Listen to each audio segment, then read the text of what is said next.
A dying railroad town buried beneath snow and coal dust was waiting for its bridge to collapse. But before the people heard danger coming, a wounded black horse already felt the ground trembling beneath the ice. The rider thought Ghost was only afraid of trains, until workers started disappearing into the frozen canyon below. Then one violent storm trapped an entire train full of men on a bridge that should have died years ago. And while the town chose silence, one exhausted cowboy and one terrified horse chose to stay.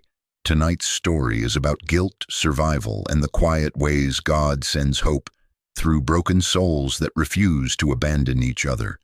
Before we ride into Gray Hollow, tell me where you're watching from, and don't forget to like, subscribe, and ride with the Rider and Ghost. Morning came gray and bitter over the northern rail valley long before the rider saw the town itself. Snow drifted slowly across the empty road beneath Ghost's hooves, while the sky hung low like dirty wool stretched over the world. The rider rode with his shoulders buried beneath a worn, dark leather duster, coated in old dust and half-frozen snow. At 45, he carried age differently than most men. He was still tall and lean, his shoulders broad from years in the saddle, but exhaustion had settled into the hard lines of his face. Deep creases ran beside his mouth and eyes, and the rough black beard covering his jaw had begun showing thin streaks of gray. Beneath the shadow of his battered black Stetson hat, his gray-brown eyes constantly scanned the land ahead, with the instinct of someone who had survived too many dangerous places to ever fully relax. Ghost moved slower than usual that morning. The black American quarter horse had once carried the wild, nervous energy of a younger animal, but years of injuries and hard travel had changed him. The old whip scars across his shoulders remained visible beneath the dark winter coat, dusted with snow and ash. One rear leg still dragged slightly from the injury he suffered months earlier, yet Ghost remained powerful in a quiet, stubborn way. His dark eyes missed nothing. Every sound, every shift in wind, every tremor beneath the earth. And now the horse would not stop staring toward the eastern rail line. Ghost's ears twitched constantly beneath the cold wind. Several times he slowed almost to a stop while approaching the valley. Once he outright refused to continue until the rider gently nudged him forward again. "That bad, huh?" the rider muttered softly. Ghost answered by snorting hard through his nose, while staring toward the distant bridge cutting across the snowy canyon. The iron bridge stood far ahead through drifting gray fog, stretching over a deep, frozen ravine. Even from miles away it looked old, bent slightly, tired. The rider noticed the way Ghost avoided looking directly at it afterward. By noon they reached Gray Hollow. The town looked sick. Not poor in the ordinary way frontier towns became poor. Gray Hollow looked exhausted down to its bones. Coal smoke poured endlessly from factory chimneys and drifted low through the streets like black storm clouds trapped at ground level. Snow along the roads had turned gray from soot. Workers moved slowly between buildings with black dust covering their coats, hats, faces, even their teeth when they coughed. The sound filled the streets constantly. Deep, wet coughing that sounded painful enough to crack ribs. Children worked beside the rail carts instead of playing. Some looked no older than 10. The rider watched a small boy shovel coal with hands wrapped in torn cloth strips, while freezing wind blew through the valley. Nobody even looked surprised by it anymore. Ghost became more restless with every step into town. The horse's muscles tightened whenever distant train whistles echoed through the valley. His ears flicked constantly toward the eastern tracks. Once, near a crossing signal, Ghost abruptly sidestepped hard enough to nearly collide with a freight wagon. A nearby worker cursed under his breath. "Crazy damn horse." The rider ignored him. He had learned long ago that Ghost rarely reacted without reason.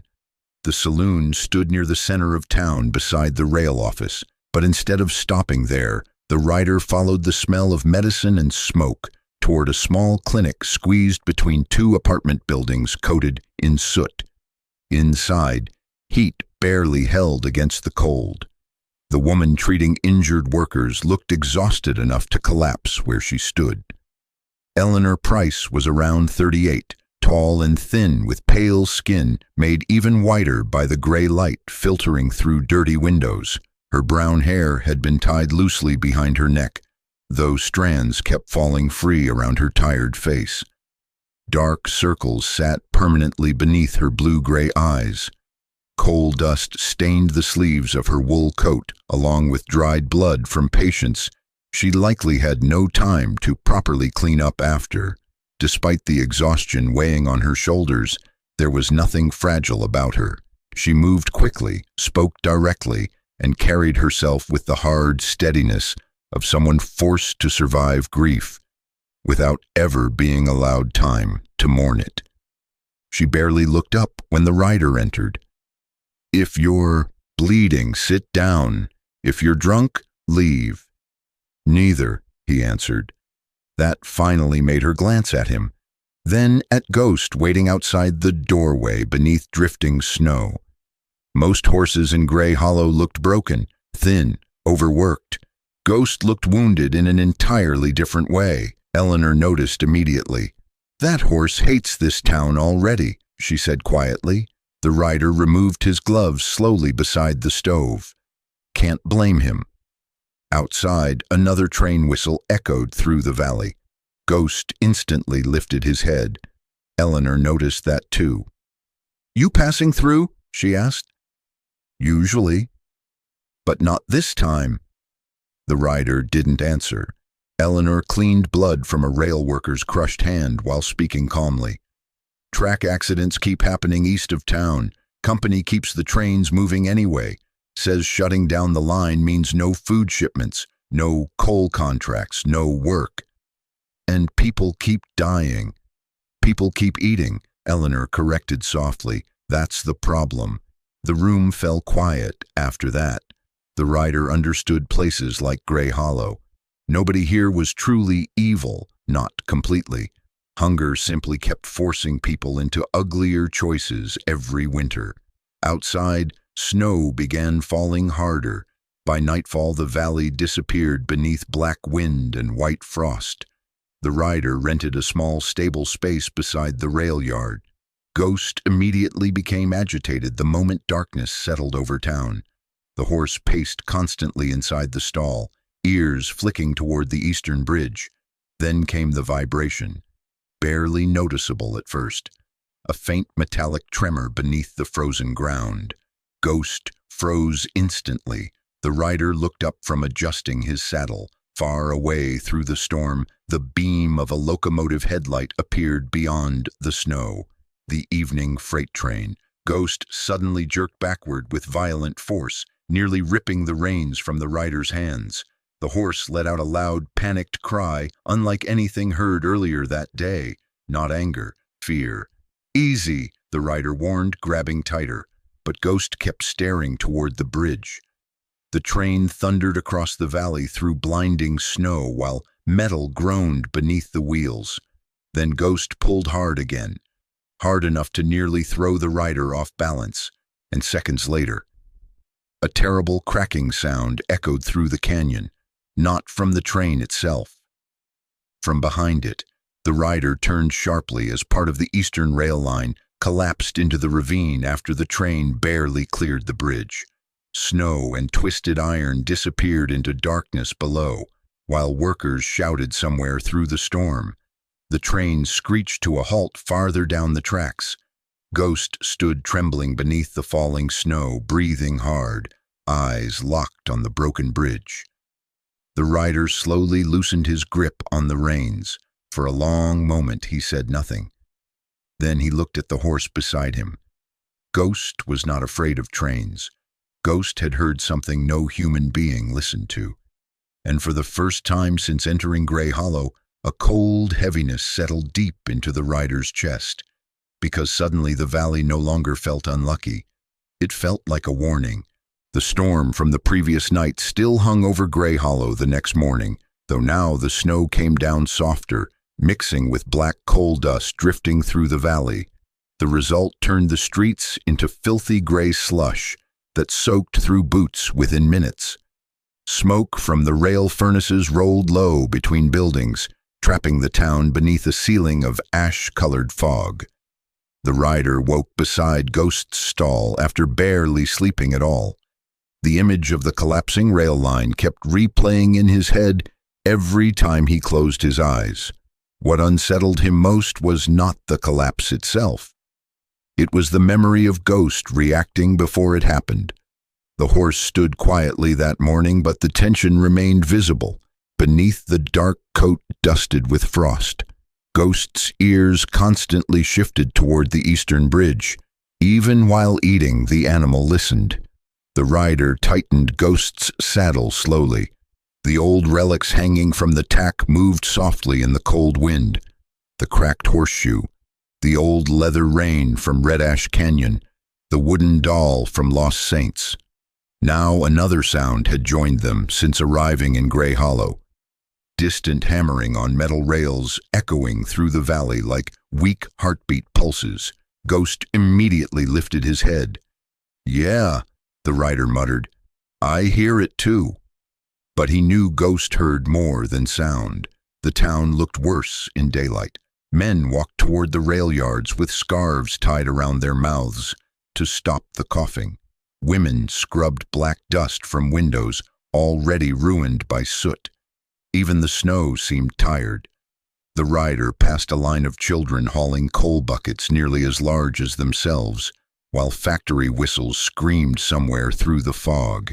That was when he first noticed the boy beneath the bridge. The child crouched beside a support pillar near the frozen creek running under the rail line. Thin shoulders, torn wool coat several sizes too big, fingers blackened permanently from coal dust.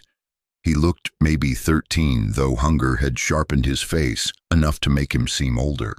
Pale gray-blue eyes studied people the way stray animals watched approaching footsteps, always prepared to run. His brown hair had clearly been cut with a knife instead of scissors sometime weeks earlier. A bruise darkened one side of his jaw. Ghost stopped walking immediately. The horse stared directly at the boy. The boy stared back. Neither moved for several seconds. Then Ghost slowly lowered his head. The rider noticed something strange in the horse's expression.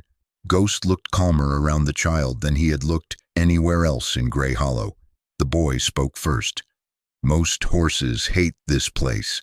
His voice sounded rough from coal dust and cold air. "Most people, too," the rider answered. That almost made the boy smile. Almost. "My name's Isaac Boone," he said quietly while stepping closer to Ghost. "Can I touch him?"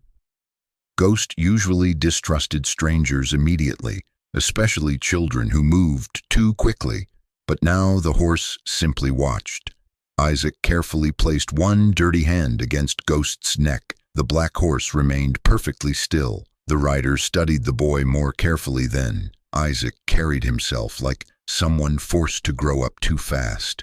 The movements, the caution, the habit of checking nearby adults before speaking. The rider had seen it before in mining towns and war camps. Children raised around fear long enough that fear became part of their posture. "You work the mines?" the rider asked. Isaac nodded once. "South tunnels, mostly."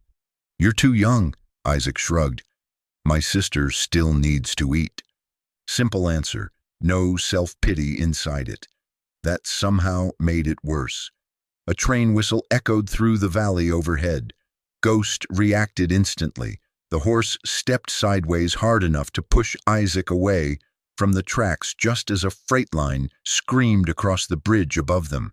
Isaac stumbled in surprise while snow and black soot shook loose from the iron supports. Ghost remained planted between the boy and the tracks until the train fully passed. Isaac blinked slowly afterward.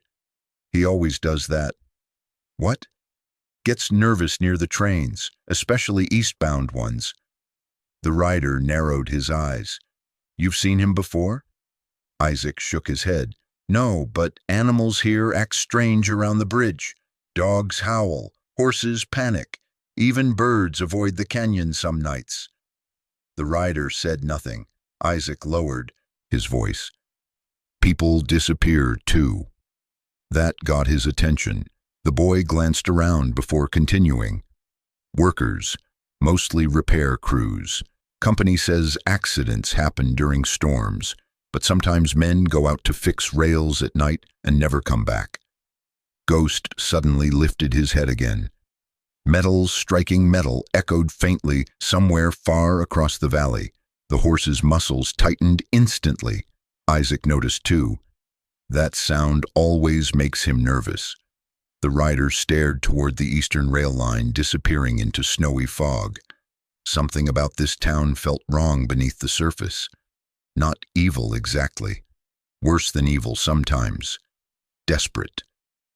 That afternoon, the rider followed the tracks toward the rail office.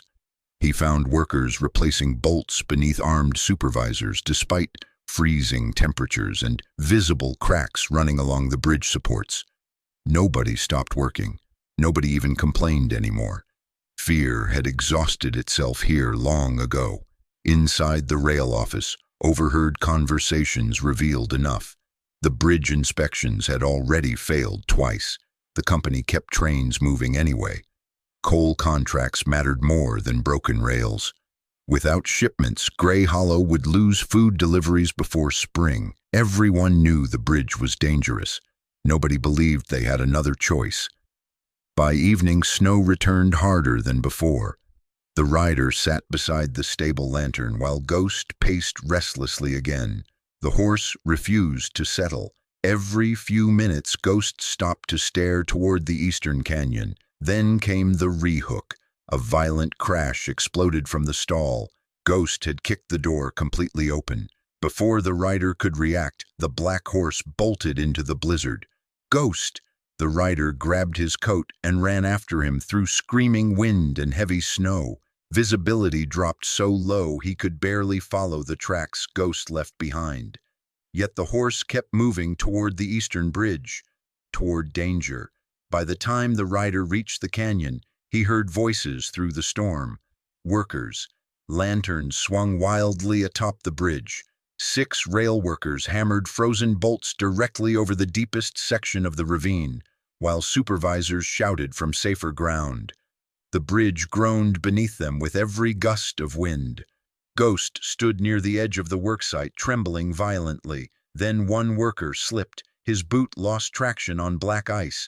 The man screamed as half the railing snapped loose beneath him. The rider instinctively lunged forward, and Ghost yanked him backward by the coat sleeve with his teeth. At that exact moment, part of the bridge section ahead collapsed into darkness. Wood and iron vanished into the canyon below. The worker barely managed to catch a hanging chain before other men dragged him back up. Silence followed. Even the storm seemed quieter afterward. The rider stood frozen beside Ghost, breathing hard. The horse slowly released his coat. Not fear, not coincidence. Ghost had heard the bridge dying before anyone else. The rider looked down at the black horse beside him while snow collected across Ghost's scarred shoulders. For the first time, he realized something that unsettled him deeply. Ghost was not only trying to protect him anymore, the horse was trying to keep everyone alive. Snow kept falling over Gray Hollow for 3 straight days after the bridge collapse. By the 4th morning, the town looked buried alive beneath layers of dirty white and black soot. Coal smoke rolled low across the rooftops, while the eastern rail line remained closed behind barricades and warning lanterns. Nobody in town spoke openly about the collapse anymore. The workers simply moved quieter now, more carefully, like men walking around a coffin nobody wanted to acknowledge. The rider sat outside the stable sharpening a knife against a whetstone, while Ghost stood nearby beneath the overhang, watching the snow drift through the yard. The black horse had not relaxed once since arriving in Gray Hollow. Even now, Ghost's ears constantly flicked toward the eastern canyon, as if listening for something beneath the frozen ground. Isaac appeared near sunrise carrying a sack of coal over one shoulder. The boy looked worse than before. Purple exhaustion hung beneath his pale gray-blue eyes, and fresh cuts marked both hands where coal edges had split the skin open. His oversized coat was stiff from frozen slush and coal dust. Yet, despite everything, Isaac still carried himself with the strange stubbornness of children who learn too early that nobody was coming to save them. Ghost immediately walked toward him. Isaac smiled faintly while rubbing the horse's nose. "He likes me more than most people." "Smart horse," the rider muttered. The boy hesitated before speaking again. "You're asking questions people here stopped asking years ago." The rider kept sharpening the knife. Maybe people here got tired of the answers. Isaac glanced toward the rail office across town. "You should talk to Doyle." "The sheriff?" Isaac nodded slowly. "He knows things." The rider finally looked up. "And why would he tell me?" "He won't." Isaac adjusted the coal sack higher. "But Ghost might." The rider frowned slightly at that. The sheriff's office sat beside the old telegraph building near the western rail yard.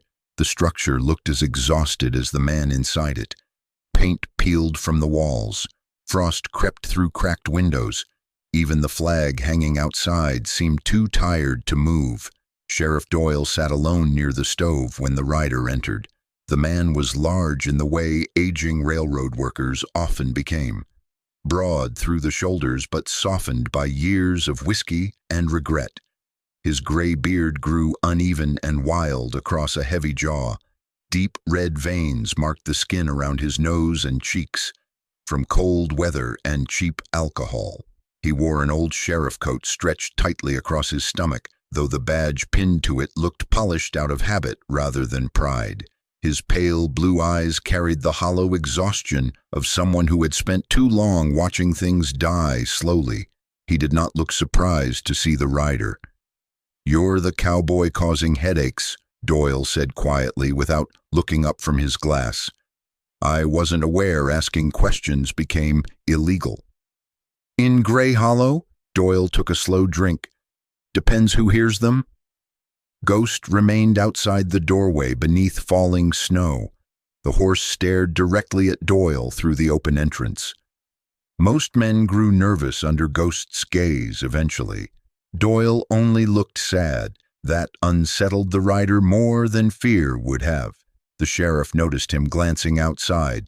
"Strange horse." "Strange town." A weak smile touched Doyle's face before disappearing again. For several minutes, neither man spoke. Wind rattled the windows while distant hammering echoed from the rail yard. Finally, Doyle muttered, "Bridge should have been closed years ago." The rider said nothing. Doyle stared into his whiskey. "But shutting the line down kills the town anyway. No trains, no coal shipments, no jobs. Winter comes fast up here. And people die slower instead."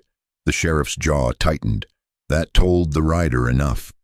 The old man leaned back heavily in the chair. "You ever watch a town starve, cowboy?" The rider thought about drought years, burned ranches, graves in frozen dirt. "Yes." "Then you already know."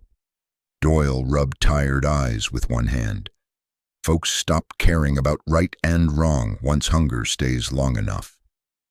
Ghost suddenly shifted outside. The horse's ears twitched sharply toward the eastern tracks again. Doyle noticed. Then something changed in the sheriff's expression.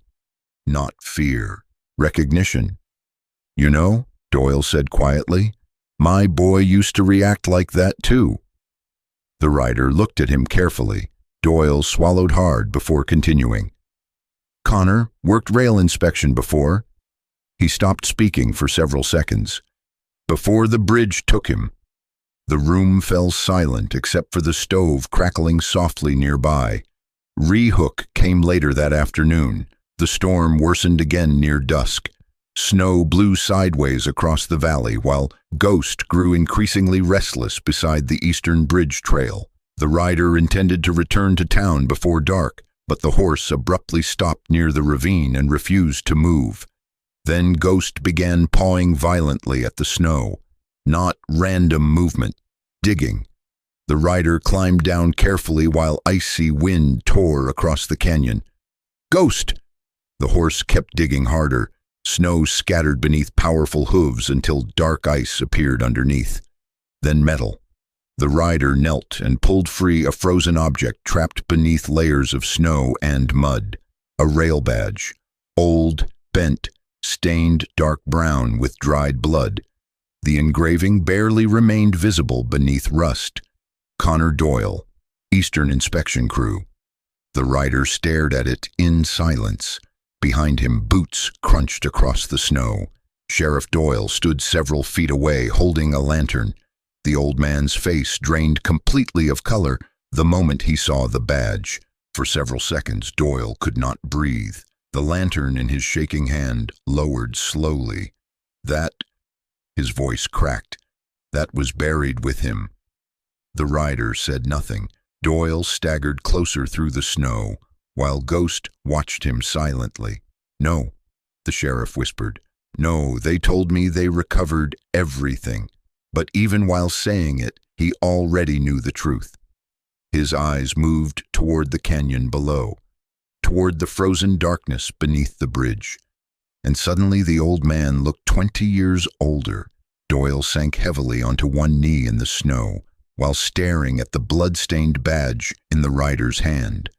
Tears froze along the edges of his beard before he even realized he was crying. "They lied," he whispered. The rider remained quiet. Sometimes silence was kinder than comfort. Doyle's shoulders shook once before settling again. Connor warned them the bridge supports were failing, said the rail company ignored inspections. He swallowed hard. 3 days later, the collapse happened. "And they buried it," the sheriff nodded slowly. "Not just him." Doyle's voice barely carried through the wind now. Others, too. Men from repair crews, workers from tunnel collapses. His eyes closed painfully. Cheaper than compensation. Ghost stood motionless nearby while snow gathered across the black horse's scarred back. Not aggressive, not angry, just watching, like the animal somehow understood grief when it saw it. Doyle looked at Ghost then. "You knew something was down here," he murmured. Ghost lowered his head slightly. The rider suddenly realized what unsettled him most about all this. Ghost never reacted to death itself. The horse reacted to suffering people tried to hide.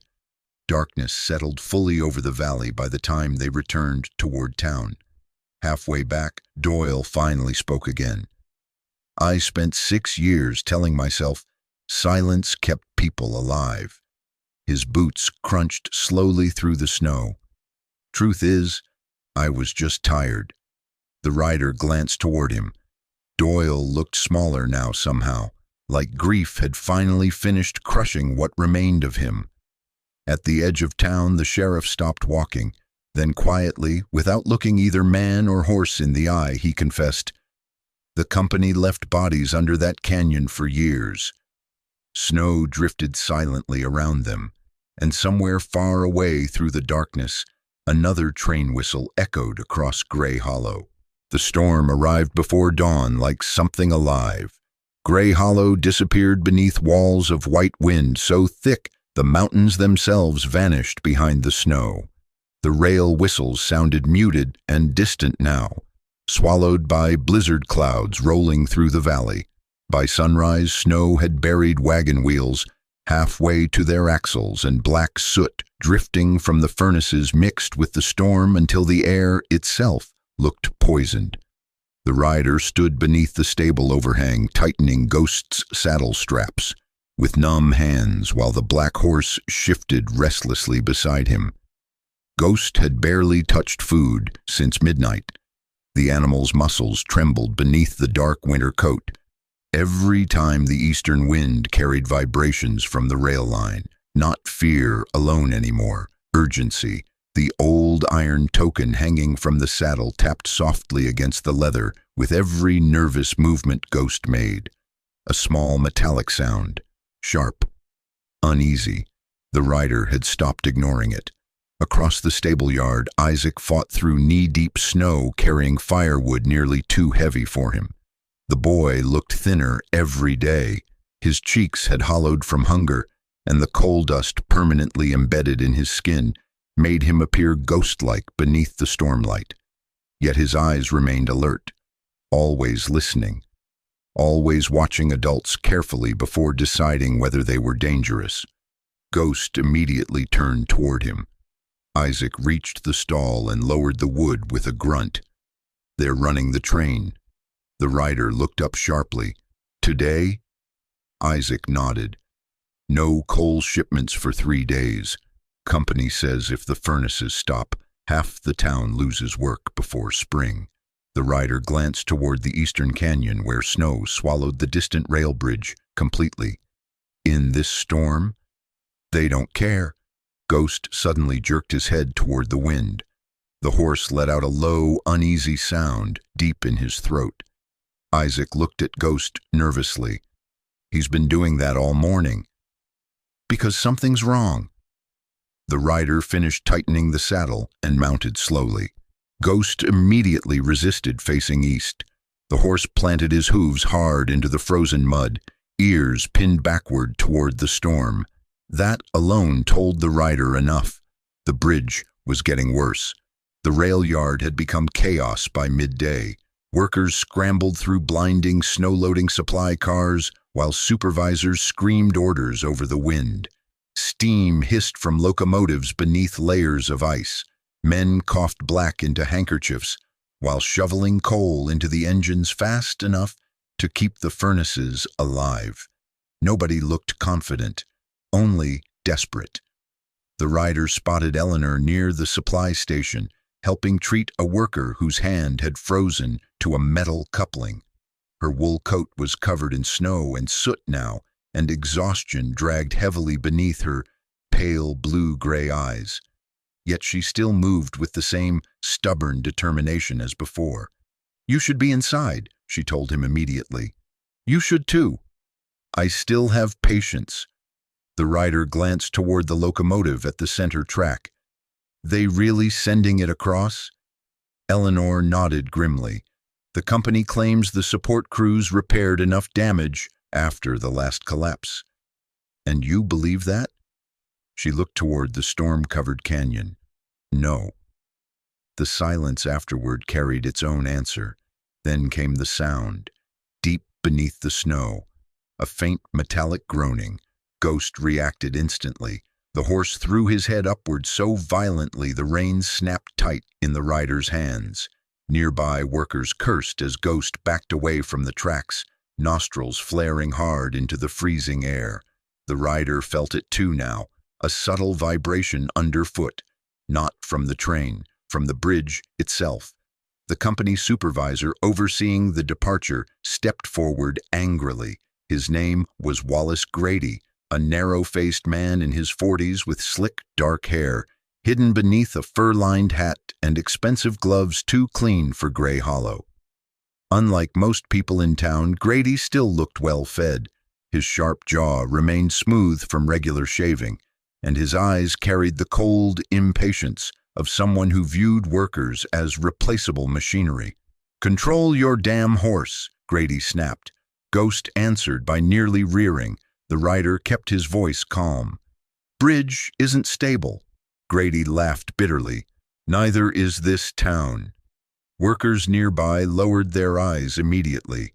Fear moved through Gray Hollow faster than the storm did. Grady stepped closer. "That train crosses today, or this valley starves before March." Eleanor spoke quietly behind them. "And if the bridge fails?" Grady's expression hardened. "Then we rebuild." The rider stared at him for several seconds. Not evil, just another man who decided survival mattered more than human cost. That somehow made him worse. The rehook came as the train finally prepared to leave. Steam exploded upward around the locomotive while workers rushed to clear ice from the tracks. Snow hammered the valley so hard visibility dropped nearly to nothing beyond the rail lamps. Then Ghost lost control completely. The black horse violently pulled free from the rider's grip and bolted straight toward the tracks. Workers shouted in alarm. Ghost stopped near the eastern line, front hooves striking hard against frozen steel, while the horse screamed into the storm. Not random panic, warning, again, again. The sound echoed unnaturally through the blizzard. Several workers froze, then someone heard it, a crack, metal under stress, faint at first beneath the storm, then louder. The sound came from beneath the snow-covered bridge supports. Ghost backed away violently, ears pinned flat. The rider grabbed a lantern and ran directly onto the tracks, waving it through the storm. "Stop the train!" The locomotive whistle screamed back. For one horrible second, it looked like the engineer intended to continue anyway. Then Ghost let out another violent cry. The horse's terror finally infected the workers nearby. Men started shouting, pointing toward the bridge, toward the sounds underneath the ice. The engineer saw it too late. The emergency brakes shrieked. Steel screamed against steel while sparks exploded beneath the wheels. The train slid forward through snow and ice, slowing only yards before the bridge entrance. Everything went silent. Even the wind seemed to pause. Then the bridge collapsed. Not gradually, not dramatically, just suddenly. The center support snapped beneath the storm with a deep, violent crack that echoed through the entire canyon. Half the bridge folded downward into the ravine, while iron beams tore apart beneath their own weight. Snow and steel vanished into white darkness below. Workers stumbled backward in horror. Someone started praying. The locomotive stood frozen only yards from death. Ghost trembled beside the tracks, breathing hard while snow collected across his scarred back. Nobody laughed at the horse now. Nobody spoke at all. The rider slowly approached the edge of the ruined bridge beside Eleanor and Isaac. The canyon below had vanished beneath blowing snow and twisted iron. Isaac whispered the words first. He knew. The rider looked toward Ghost, standing alone near the tracks. The horse lowered his head slightly, exhausted now more than afraid. And for the first time since arriving in Grey Hollow, the people around them stopped looking at Ghost like a broken mining animal. Now they looked at him the way frightened people sometimes looked at miracles they did not fully understand. The rider rested one gloved hand against Ghost's neck. Not magic, not prophecy, just a creature still willing to listen when the world tried warning everyone else first. The collapse changed Grey Hollow overnight. Not because the company suddenly became honest, not because the workers stopped being poor. The town still woke beneath black smoke and freezing wind. Men still coughed blood into dirty handkerchiefs. Children still carried coal buckets through snow deep enough to bury their ankles. But now people looked toward the eastern canyon differently.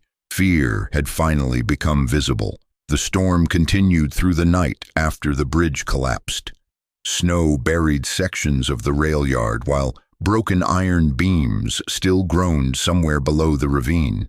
Rescue lanterns flickered through the blizzard like weak stars swallowed by darkness. The surviving workers huddled near furnaces while supervisors argued over losses and schedules instead of bodies. The rider ignored them all. He tightened Ghost's saddle beneath the stable lantern while icy wind pushed snow through the open doors. Ghost stood unusually still now, not calm, exhausted. The black horse's scarred shoulders trembled slightly from stress and cold, and every few minutes Ghost turned toward the canyon listening for sounds beneath the storm. The old iron rail token hanging from the saddle tapped softly against the leather. A warning bell. Isaac ran into the stable breathless, face pale beneath layers of coal dust. "There are still men down there," he gasped. The rider looked up immediately. South repair crews, Isaac continued. Some were working beneath the bridge supports when it collapsed. Eleanor entered moments later carrying blankets and medical supplies. Snow coated her dark wool coat almost completely now, and exhaustion hollowed her face deeper than before. Yet her hands remained steady, always steady. "The rescue crews won't go down until morning," she said bitterly. "Company says the storm's too dangerous." The rider finished tightening Ghost's straps. "And by morning?" Eleanor didn't answer. She didn't need to. Ghost suddenly lifted his head sharply. Then came faint sounds from outside. Not the wind. Voices screaming somewhere far below the canyon. The horse reacted instantly. Ghost moved toward the stable exit before the rider even grabbed the reins. The descent into the ravine took nearly an hour through waist-deep snow and broken rock. Lantern light barely reached the bottom of the canyon where twisted bridge debris jutted through ice like broken ribs. The frozen river beneath the bridge had partially cracked during the collapse, creating black openings in the ice where freezing water rushed violently below. Ghost moved carefully now, every step deliberate. The horse tested the ice constantly before shifting weight forward. Sometimes Ghost stopped entirely, ears twitching toward sounds hidden beneath wind and rushing water. The rider trusted him more than the ground. They found the first worker trapped beneath shattered beams near the riverbank. The man's leg had been crushed under frozen timber, and blood darkened the snow around him. He was maybe 30 years old, with a thick brown beard frozen white, with ice crystals and eyes wide from pain and fear. Ghost approached first, not aggressively, slowly. The horse lowered his head near the injured man, while breathing warm air against the worker's frozen hands. The man stared at Ghost in disbelief. "That horse found me." "Looks that way," the rider answered while lifting debris. Together they freed the worker before moving deeper into the canyon. Again and again Ghost reacted before anyone else. The horse paused near buried debris where faint knocking sounds echoed underneath collapsed beams. He avoided thin sections of ice before cracks became visible. Once Ghost abruptly shoved Isaac sideways with his shoulder, seconds before part of the riverbank collapsed into freezing water. Nobody questioned the horse anymore. The re-hook came near midnight. The storm intensified so badly the canyon almost disappeared completely beneath snow and darkness. Rescue lanterns became blurred yellow ghosts in the blizzard. The rider had just helped pull another injured worker from the river when he heard Isaac scream. The boy stood near the broken remains of a support platform, reaching desperately toward someone across the ice. A little girl, no older than 7, thin, terrified, wearing an oversized winter coat tied with rope around the waist. Her dark hair stuck wet against her face while she cried beside a cracked section of ice. "Isaac's sister." "Mara!" he shouted. The rider moved instantly. Too late. The ice beneath Isaac shattered the moment he stepped forward. The boy plunged into the river with a violent crack of black water and ice. Ghost panicked immediately. The horse reared backward, almost bolting from the noise and freezing spray. For one terrible second, survival instinct nearly won. Then Isaac grabbed the dangling rein strap while disappearing beneath the water. The sudden weight yanked Ghost sideways toward the riverbank. The horse screamed in fear. The rider saw Ghost fighting himself in that moment, every instinct telling the animal to run from the freezing chaos pulling at his body. But Ghost did not run. The black horse planted all 4 hooves hard against the ice instead, muscles trembling violently, sliding inch by inch toward the river, yet still resisting. That resistance kept Isaac's head above water long enough for the rider to reach him. The freezing current nearly pulled both men under before the rider finally dragged Isaac onto solid ice again. Eleanor rushed forward with blankets while the little girl sobbed uncontrollably nearby. Ghost stumbled backward the moment tension released from the reins. The horse's entire body shook violently now. Water and ice coated Ghost's legs and chest. Steam rose from his skin into the storm air, while exhaustion hollowed the horse's dark eyes. Then came the second collapse. A deep, metallic groan thundered through the canyon. Everyone looked upward. Another section of bridge support began breaking loose overhead. Workers screamed. People ran blindly through the snow. Ghost could barely stand now, but when falling debris crashed nearby, the horse instinctively moved directly in front of Isaac and the little girl, shielding them, trembling violently from cold. The rider froze for a moment, staring at the animal.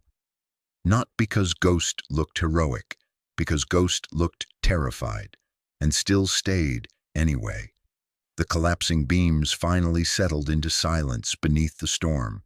Afterward, nobody spoke for several seconds. Only the wind, only Ghost breathing hard through the cold. The rider slowly approached him. The black horse's legs nearly buckled from exhaustion when he touched Ghost's neck. Ice clung to the old scars across Ghost's shoulders, while the iron rail token tapped weakly against the frozen saddle. "Easy," the rider whispered. Ghost lowered his head slightly into his chest. The rider suddenly felt something unfamiliar twisting painfully inside him. Fear. Real fear. Not for himself. For the horse. Eleanor wrapped blankets around Isaac while watching quietly from nearby. Even she looked shaken now. The rider placed both gloved hands against Ghost's face, forehead resting gently against the horse's soaked mane, while snow buried them both beneath the storm. For years he had stopped praying. Too many graves, too many unanswered nights. But now the words came anyway. Small, broken, barely audible beneath the wind. "Please." His voice cracked softly. Not him. Ghost closed his tired eyes for just a second while the storm raged around them, and somewhere deep beneath the frozen river, twisted iron continued groaning in darkness, like the valley itself refusing to let go of its dead. The storm finally broke 3 days later. Not suddenly. The wind simply grew tired first. Then the snow softened. Then silence slowly returned to Gray Hollow for the first time in weeks. Smoke still drifted above the factories and rail furnaces, but now the valley no longer sounded like it was fighting for breath every hour of the day. Ghost survived. Barely.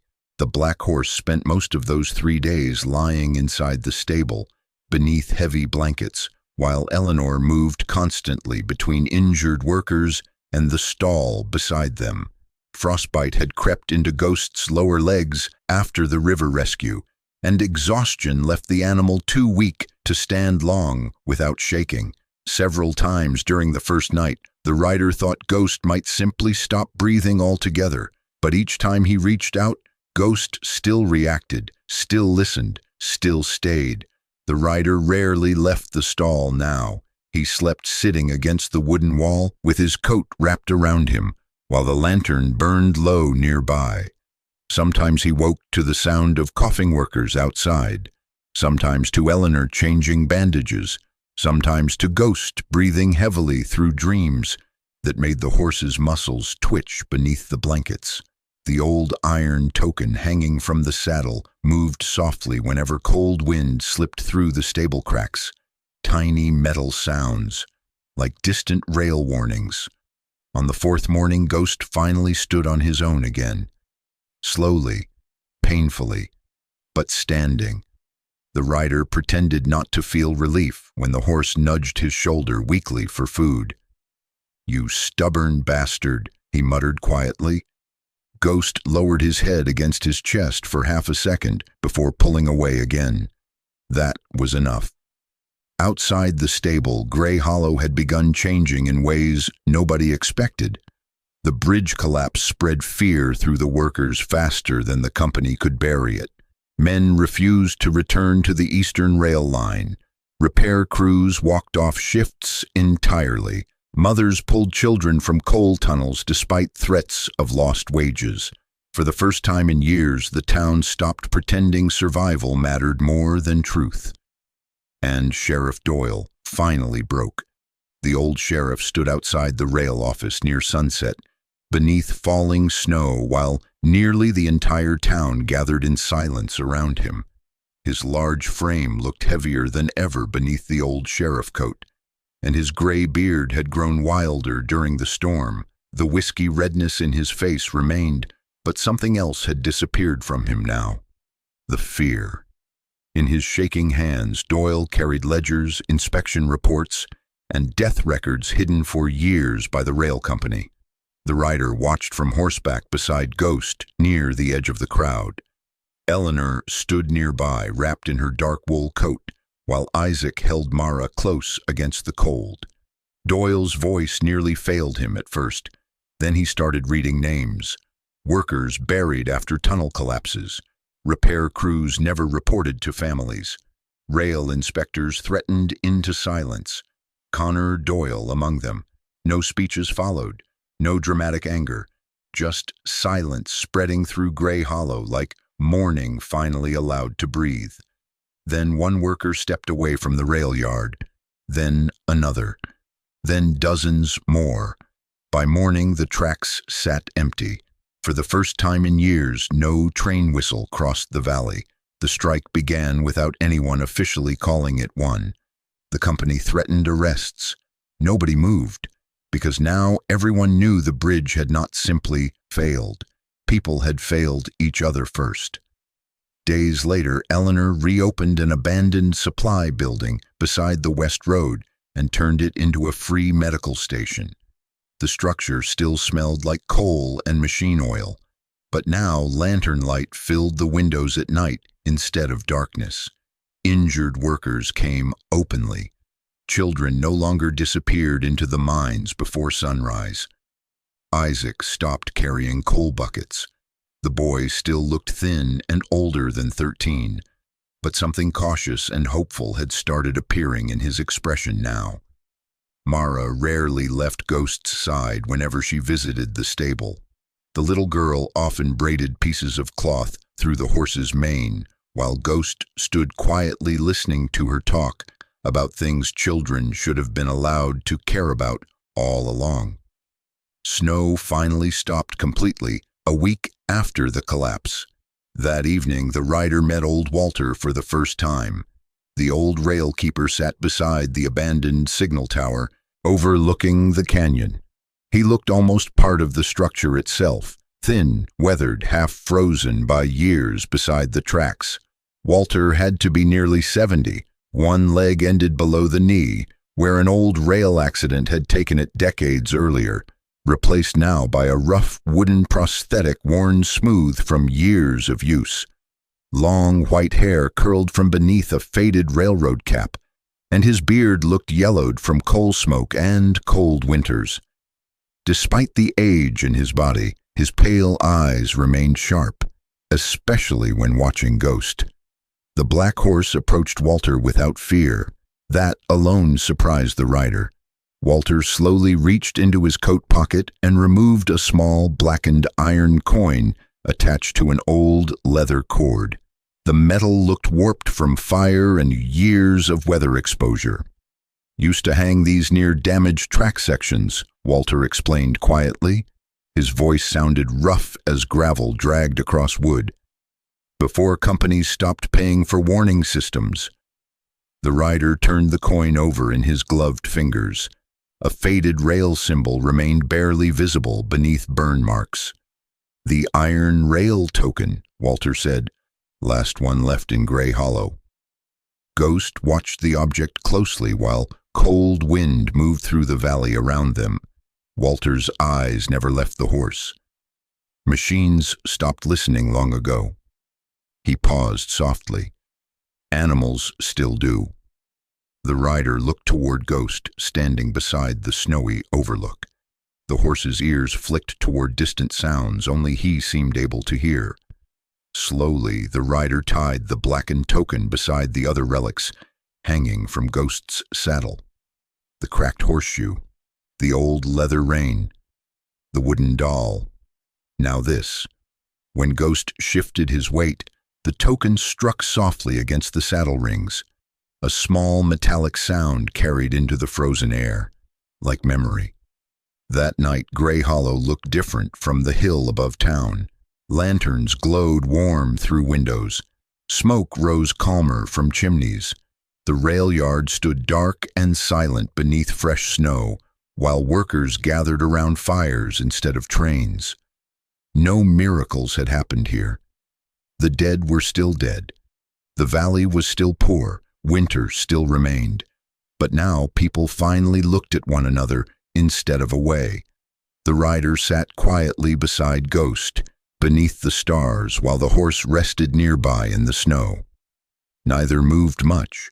Neither needed to. Far below them, Grey Hollow glowed softly through the darkness, for the first peaceful night anyone there could remember. Morning came pale and cold. The rider saddled Ghost without speaking much. The horse moved slower now, still recovering from the river, but the old steadiness had returned to his eyes. Isaac and Mara waved goodbye near the stable. Eleanor only nodded once. People like them understood some souls were never meant to stay long anywhere. The rider mounted up quietly, then Ghost stopped. The horse stood perfectly still, facing north across the frozen plains beyond Grey Hollow. Ears forward, listening. Far beyond the horizon, smoke climbed faintly into the sky. Not factory smoke, fire. The rider followed Ghost's gaze for several silent seconds. Then he adjusted his gloves. "Yeah," he murmured softly. "I see it." Ghost started walking first. The iron token tapped lightly against the saddle as horse and rider disappeared into the snow together, heading toward another town that had not learned to listen yet. Sometimes God does not send miracles the way we expect. Sometimes he sends them quietly, through broken people, exhausted souls, or even a wounded horse that refuses to abandon someone in the dark. Grey Hollow was not saved by heroes or perfect men. It changed because a few people finally chose to listen before it was too late. In everyday life, we often ignore the pain around us because we are tired, afraid, or convinced nothing will ever change. But maybe faith begins in the smallest moments, staying when it is easier to leave, helping when nobody is watching, or listening when the world tells us to stay silent. Ghost could hear danger before the town did. Maybe that is what God asks from us too. To pay attention to the suffering others try to hide, to notice the lonely person, the exhausted worker, the hurting child, the friend silently falling apart. Sometimes compassion itself is the miracle. If this story moved you, share in the comments where you are watching from and what moment touched your heart the most. Don't forget to like, subscribe, and continue riding with the rider and Ghost through the forgotten places of this world. May God protect you, guide your path, and bring light to your home even during the coldest seasons of life.